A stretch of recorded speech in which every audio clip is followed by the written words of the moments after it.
The lights in the conference hall dimmed as the next speaker was introduced. It was the final panel of the International Leadership Forum in Geneva, a prestigious gathering where policymakers, artists, and world leaders exchanged ideas about the future of global cooperation. On this particular night, the topic was, the moral compass of leadership in a divided world. Denzel Washington, invited not only as a revered actor but also as a respected voice in American cultural thought, stepped up to the stage with calm charisma. The audience gave him an enthusiastic welcome. He smiled, adjusted the microphone, and began. "Ladies and gentlemen," he said, "we live in a world that is broken, fractured by war, inequality, and disillusionment. And everyone has a solution. Some say money. Some say reform. And then, he paused. Some say faith." Polite laughter rippled through the room. On the panel beside him, Ibrahim Traoré remained still, expression unreadable. Denzel continued. "Faith, belief, tradition. You hear it all the time. My people need to believe in something. But belief without action? That's not leadership. That's theater." This time, the laughter was more direct. A few heads turned toward Trouore, whose recent speeches had frequently invoked themes of spiritual strength, ancestral honor, and collective purpose rooted in identity. "And let's be honest," Denzel said, glancing sideways without naming names, "the world doesn't run on prayers. It runs on hard power. On deals. On control. If you want to lead in this century, save the sermons for Sunday." The moderator didn't interrupt. The audience, diplomats, CEOs, and media elites, murmured among themselves. Cameras caught the moment. The slight. The dismissal. Traoré didn't blink. His posture didn't shift. But the air around him seemed to grow heavier. When it was his turn, he didn't immediately rise. He looked at the crowd. At the lights. At the silence between the words. And then he stood. The room didn't clap. It held its breath. Traoré's voice was low, calm, but it carried. "You say faith is theater," he began. "I say power without faith is a stage with no story." A few people leaned forward in their seats. "You mock belief because it cannot be measured. Because it doesn't come with a barcode or a battlefield. But let me ask you, Mr. Washington, what made your people rise when they had no land, no weapons, and no vote?" Denzel looked up, surprised. "Was it not faith?" Traoré asked again. "Faith in justice. In dignity. In something bigger than themselves." Silence. Then a shift in the room. As if people had forgotten they were supposed to laugh, or be amused. Something deeper was stirring. And Traoré had just begun. Traoré didn't raise his voice. He didn't need to. The silence of the room became his amplifier. "When you laugh at faith," he said, eyes locked on Denzel, "you're not mocking rituals or chants. You're mocking the only thing that gave millions of people the will to wake up after being told they were nothing." Denzel shifted in his seat. A camera zoomed in. Traoré stepped away from the podium now, speaking with deliberate slowness. "You say the world runs on power. I say the powerful fear the faithful more than the armed. Because faith doesn't need permission. It doesn't need permission to resist, or to rebuild." He let that sink in. "In Burkina Faso," he continued, "we pray before we plant. Not because the soil is magic, but because we remember the years when that soil was taken from us. When our gold was not ours. When our voices were silenced. Prayer is not our weakness. It's our memory." A murmur moved through the back of the room. Denzel, to his credit, didn't speak. But his eyebrows rose slightly, not in mockery now, but curiosity. He hadn't expected this kind of response. Neither had the audience. Traoré turned his attention from the panel to the crowd. I am not a preacher, he said. I am a soldier. I have buried friends who believed in nothing, and I have buried those who believed in everything. The only difference was how they faced the moment before death. The weight of that line pressed on the room like a fog. Faith, he said, is not a speech. It is a discipline. A code. And yes, sometimes it sounds like hope. But hope has built more nations than fear ever did. Denzel finally responded, leaning toward the mic. And what if that hope blinds you, Mr. President? He asked, voice measured. What if it makes you trust when you should fight? Traoré didn't hesitate. Then I'd rather die with hope in my chest than live with fear in my mouth. The room erupted, not in noise, but in energy. Journalists frantically typed. Cameras snapped. Delegates exchanged glances. This wasn't a panel anymore. It was a turning point. Even the moderator, caught off guard, fumbled to regain control. Gentlemen, let's stay on topic. But the topic was already being rewritten, word by word, on the stage in front of them. And Traoré even started talking about the West yet. The moderator's voice wavered as he tried to pivot back to safer ground. Let's open this up to a broader discussion on leadership values, perhaps. No, Traoré said firmly. Let's finish this one. That one sentence changed the temperature in the room. The moderator nodded awkwardly and stepped back. Traoré turned slightly toward Denzel, but his voice addressed everyone. Some of you come from nations where faith is optional, where belief is a luxury. In my country, faith is air. When the hospitals had no medicine, we prayed. When our rivers dried, we believed the rains would return. When the world turned its back, we stood on nothing but our convictions. He paused. You say that's weakness, he continued. But I say, that is the foundation of strength. You see, the West often mocks the rituals of the South, calls us backward, calls us primitive. But we learned to kneel so we could one day stand. The room held its breath. Denzel crossed his arms, his expression unreadable now. Gone was the amused smirk. What remained was something closer to engagement. You want to know what real theater is? Traoré asked. It's this forum, where we wear suits and shake hands, while out there, corporations backed by governments still drain the lifeblood of nations like mine. A murmur of discomfort moved through the elite crowd. No one expected the panel to go there. Not with cameras rolling. Not with Western donors in the front row. But Traoré didn't flinch. You tell us to grow, he said, but you won't let us own our seeds. You tell us to trade, but only on your terms. You say you admire our strength, but fear when we speak.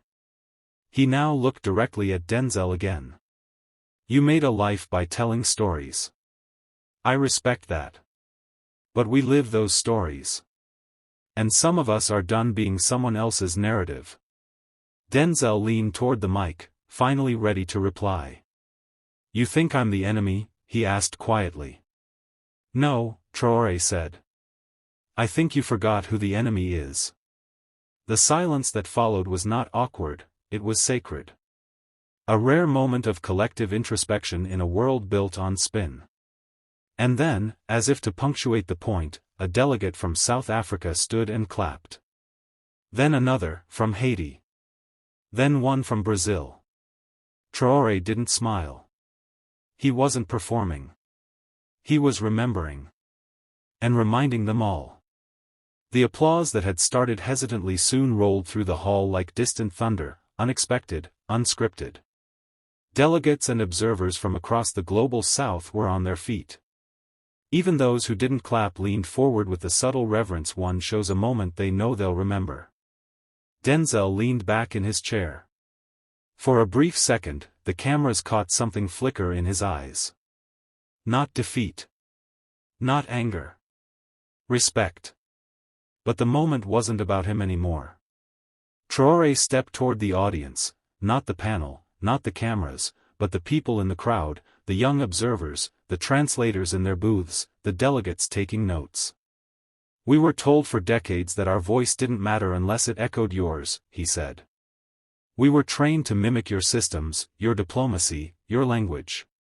He let that hang for a beat. "But every time we spoke with our own voice, you called it radical. Every time we led with our own values, you called it regression. Every time we resisted your hand, you called it instability."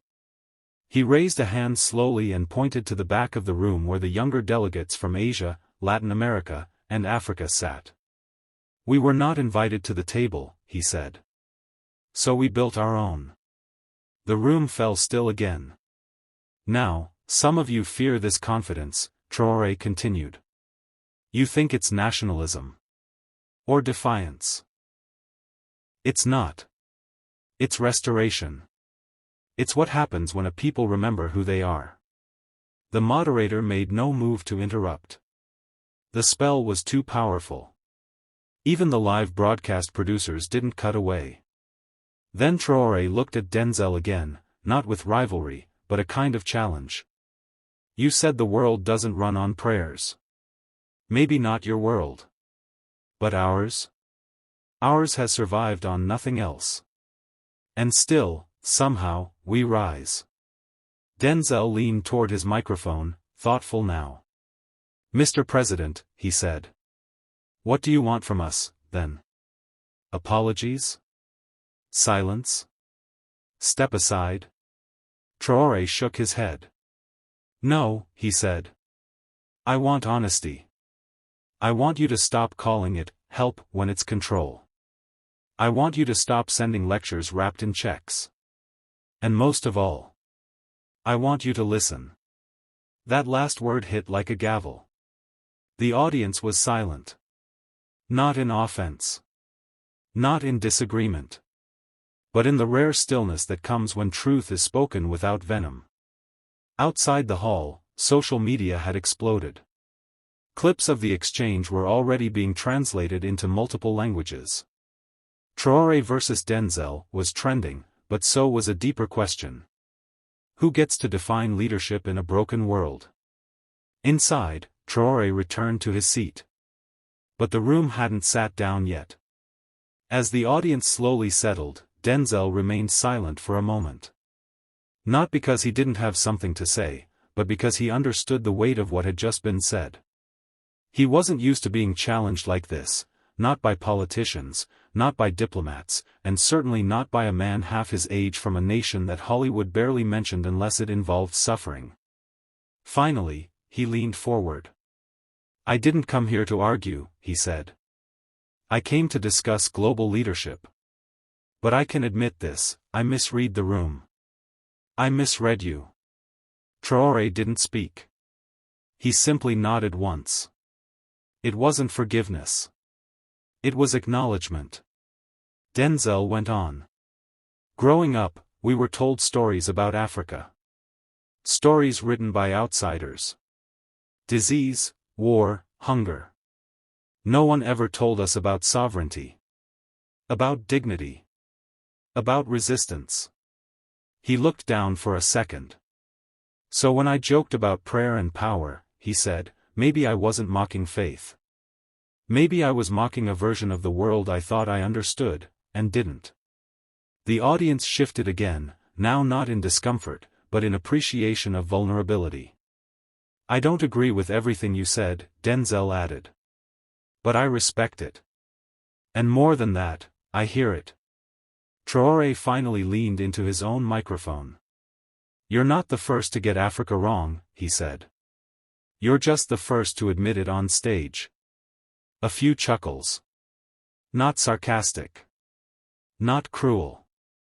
Warm. Disarming.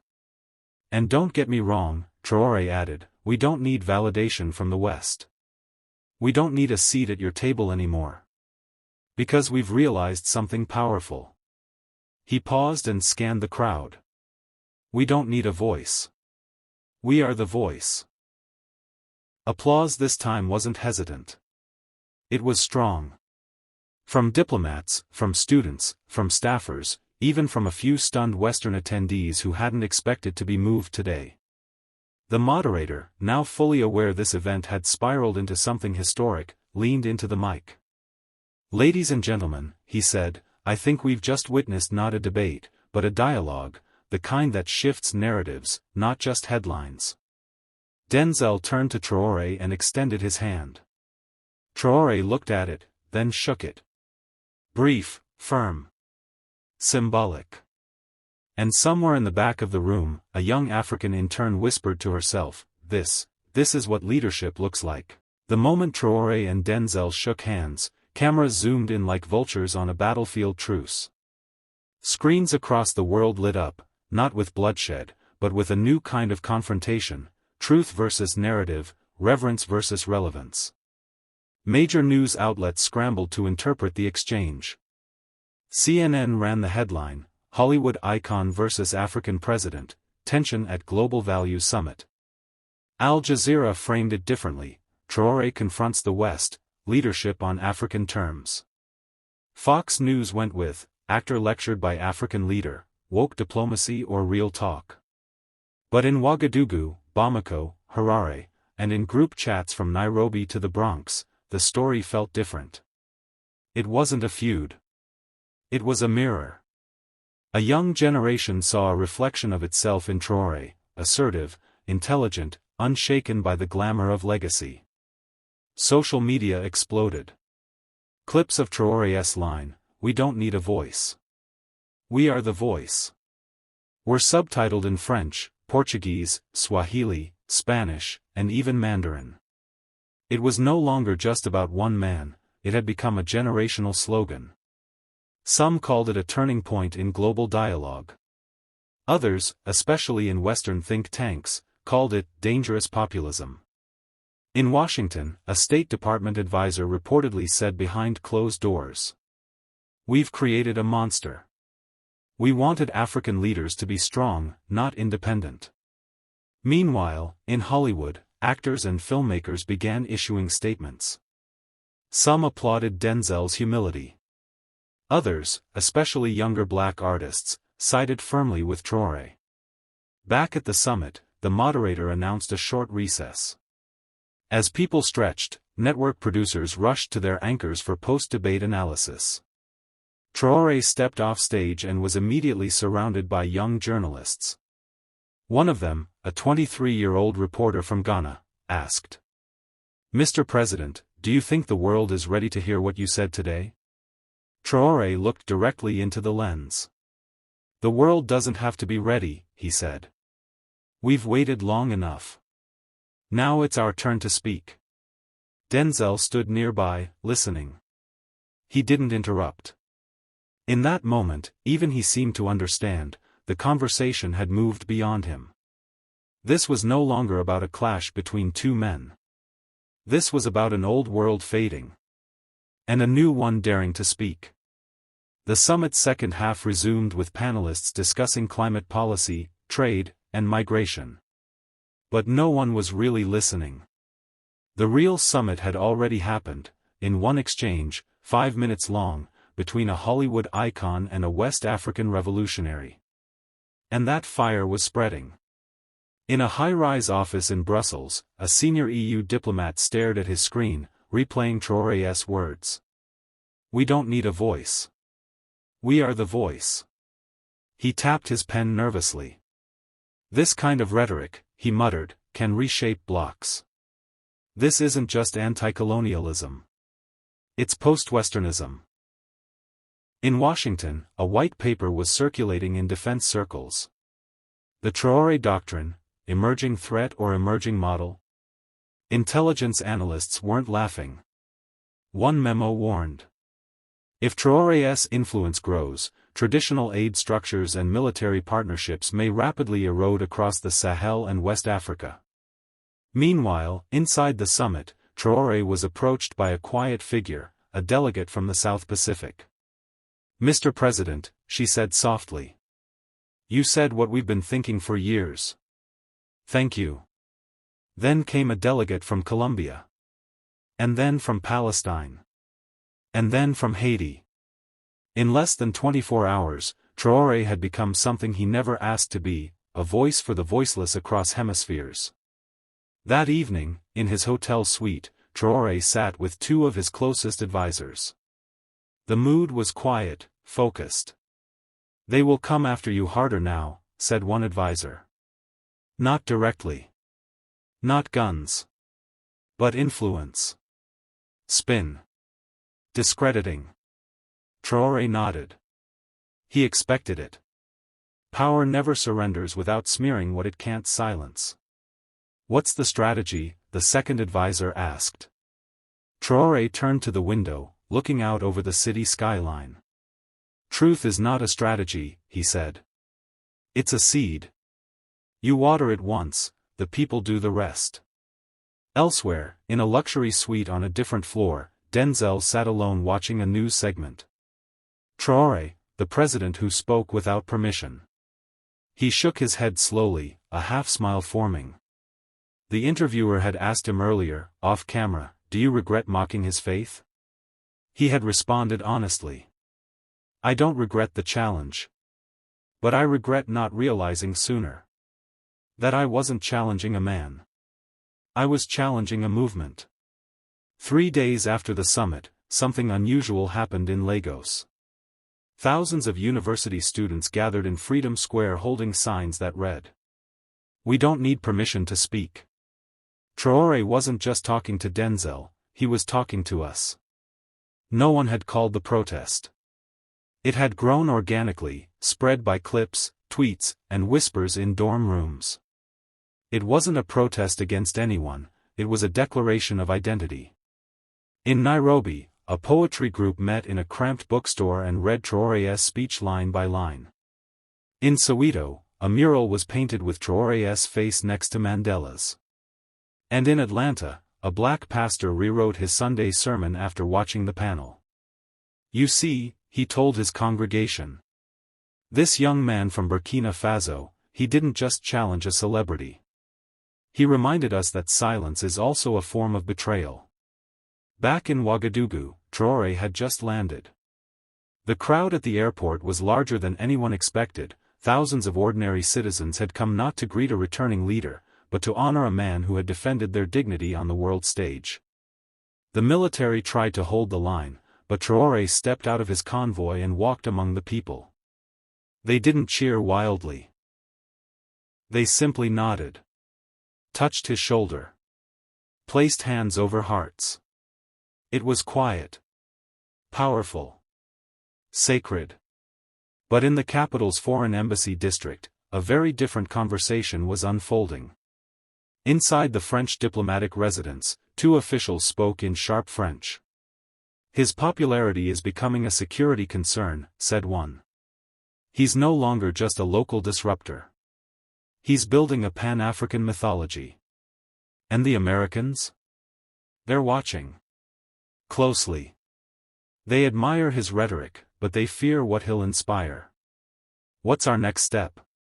The older official poured a glass of wine. He didn't answer immediately. "Then, we isolate him.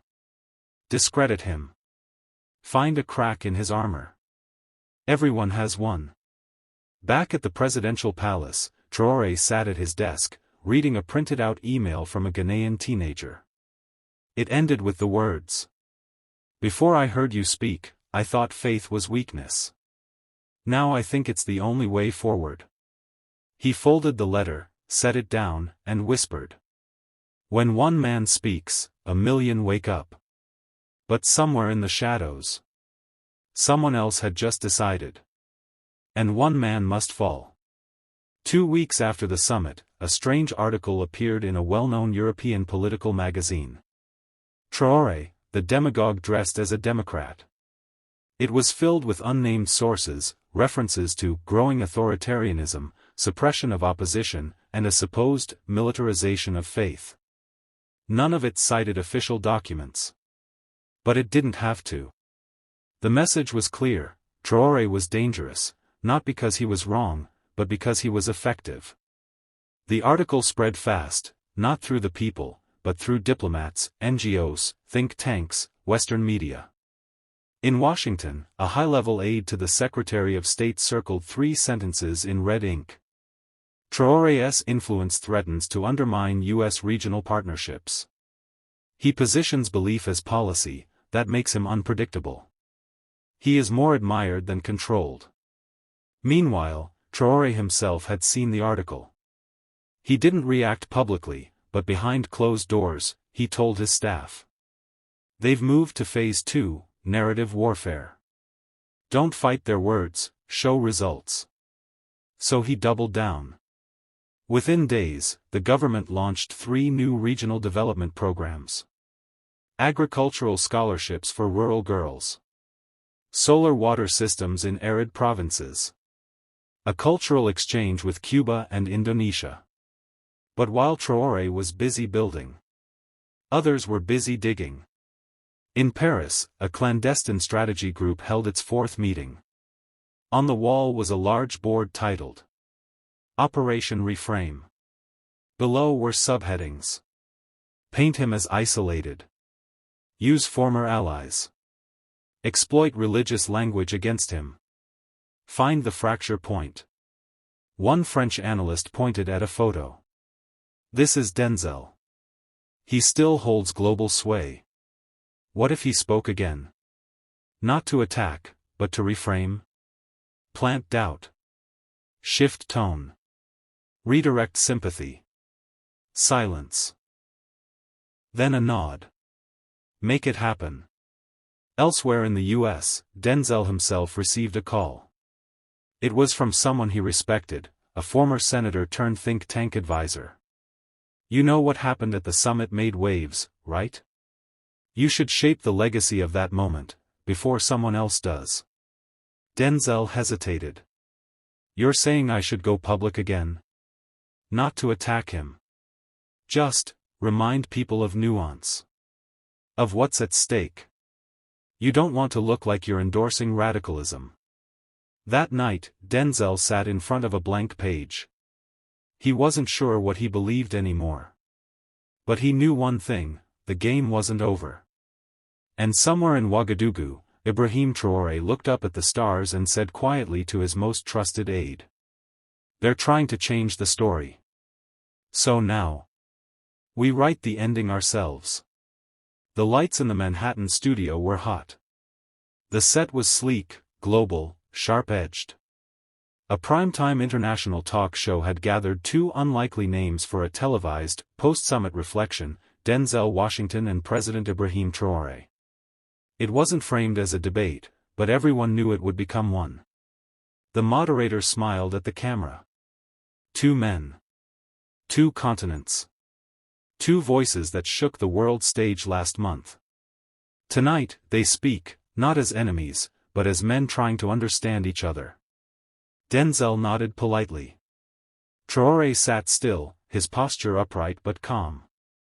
No tie. Just his signature green tunic. A silent statement. The opening question was soft. Then came the spark. Mr. Washington, the host asked, do you regret your words at the summit? Denzel inhaled. I regret underestimating a man's conviction. I challenged what I didn't fully understand. Then he turned to Trouore. But I also believe, faith without room for questioning can become dogma. That's all I was trying to say. The moderator turned to Trouore. President Trouore, do you accept that? He leaned forward slowly. I don't mind questions. What I mind is when only one side is allowed to ask them. The room stilled. Mr. Washington, you questioned my belief, in front of the world. That's fine. But you never asked why I believe. Denzel blinked. Trouore continued. You say faith without doubt can be dangerous. I agree. But so can logic without soul. What built empires wasn't just knowledge, it was belief. What freed slaves wasn't just laws, it was faith. What makes a man cross a desert with no map is not a spreadsheet. It's the fire in his chest. A silence. Then applause. Not forced. Not staged. Just, human. Denzel looked at him. Maybe we're not so different, he said quietly. Traoré nodded. Maybe we are. But maybe that's the point. The world doesn't need two of me. Or two of you. It needs one of each. Talking. Not tearing. After the show, they shook hands backstage. Not as friends. Not as allies. As men who had seen something in each other they didn't expect. And as Trouore left the studio and walked into the New York night, a young man stopped him on the sidewalk. "Sir," he said breathlessly, "I'm from Haiti. My grandmother prayed every morning for us to be free. I thought that was silly. But tonight, you made me understand." That was her power. Trouore smiled, placed a hand on his shoulder. "Then never laugh at the weapon that protected your house while you slept." And just like that, he was gone, swallowed into the city's lights. But his words stayed behind. A new kind of echo. Not shouted. Not forced. But heard. Even in silence. A single sentence can silence a room. But the right one? It can wake the world. Denzel Washington walked in with his convictions. Ibrahim Traoré didn't just respond, he held up a mirror to all of us. This wasn't just a clash between two men. It was a collision between those who mock belief. And those who live by it. Some people search for strength in questions. Others carry their answers quietly, but with purpose. And sometimes, the strongest defense isn't a punch. It's a pause. The world doesn't need two of me. Or two of you. It needs one of each, talking. Not tearing. If this story made you feel something, then maybe the real battlefield isn't in studios or speeches. It's in the heart. If you felt the power of that moment, make sure to like, comment, and share. Subscribe to hear the next chapter. Until then. Because sometimes, the truth doesn't shout. It just stands tall.